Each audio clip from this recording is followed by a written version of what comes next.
لله وحده والصلاة والسلام على من لا نبي بعده أما بعد فأعوذ بالله من الشيطان الرجيم بسم الله الرحمن الرحيم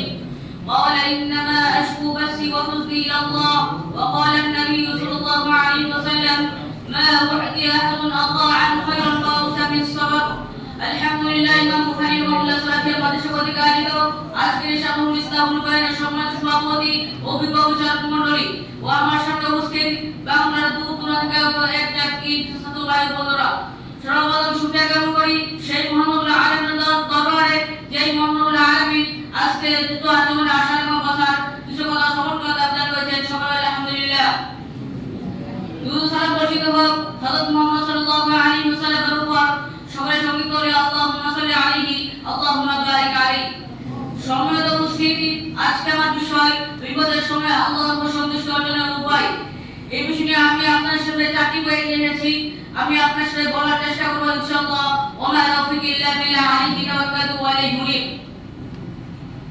প্রথমে আমরা জেনে নিব সবর সবর হলো একটি আরবি শব্দ কোনো কিছুকে আটকে রাখা কোনো কিছুকে ধরে রাখা কোনো কিছু থেকে বিরত রাখা ইসলামী পরিভাষায় সবর অর্থ হচ্ছে হতাশা বা দুশ্চিন্তা হতে বিরত রাখা সবরের ক্ষেত্রে আছে সে ব্যক্তি সুবহান রাসূলুল্লাহ আলাইহি ওয়াসাল্লাম বুখারীর 1469 হাদিসে বলেন মা উ'তি আহাদুন আতাআন খায়রান ওয়া আফসা মিস সবর সবরের চাইতে উত্তম ওয়াস্ত আর কোন জিনিস কাউকে দেওয়া হয়নি দুই নাম্বার হলো ইহতিসাব দুঃখ কষ্টের সময় আল্লাহর নিকটে সওয়াবের আশায় প্রত্যাশা করাকে ইহতিসাব বলা হয় দুঃখ কষ্ট যতই বেশি হোক না কেন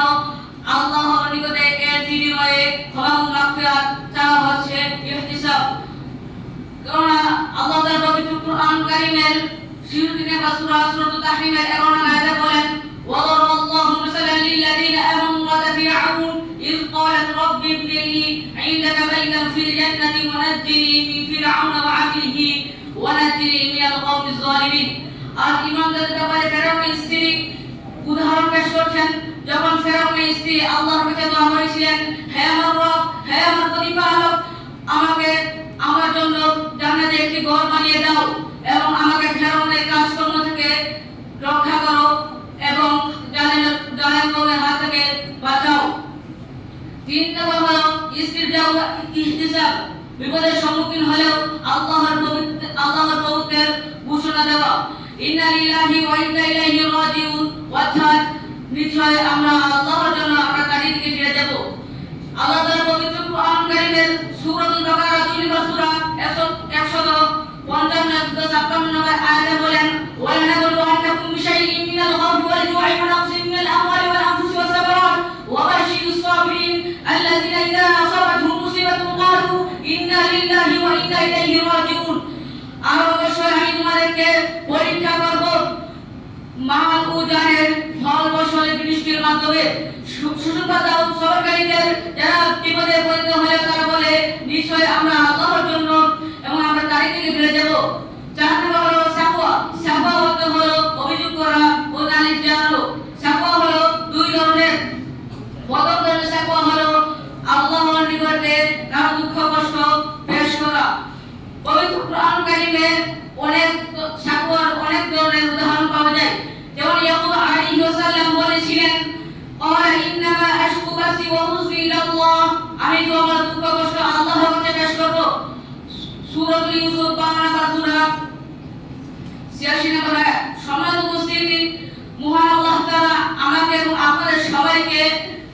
কত বিষয়গুলো বোঝার এবং মানার এবং আমল করার বিধান করুন সকলে আল্লাহুম্মা আমিন ওয়া আখির দাওয়ানা আলহামদুলিল্লাহি রাব্বিল আলামিন সুবহানাকাল্লাহুম্মা ওয়া বিহামদিকা আশহাদু আল্লা ইলাহা ইল্লা আনতা আস্তাগফিরুকা ওয়া আতুবু ইলাইক আসসালামু আলাইকুম ওয়া রাহমাতুল্লাহি ওয়া বারাকাতুহু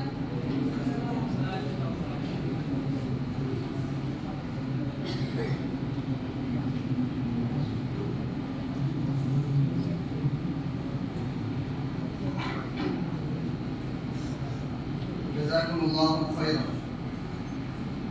এই পর্যায়ে আপনাদের সামনে বক্তব্য নিয়ে আসছেন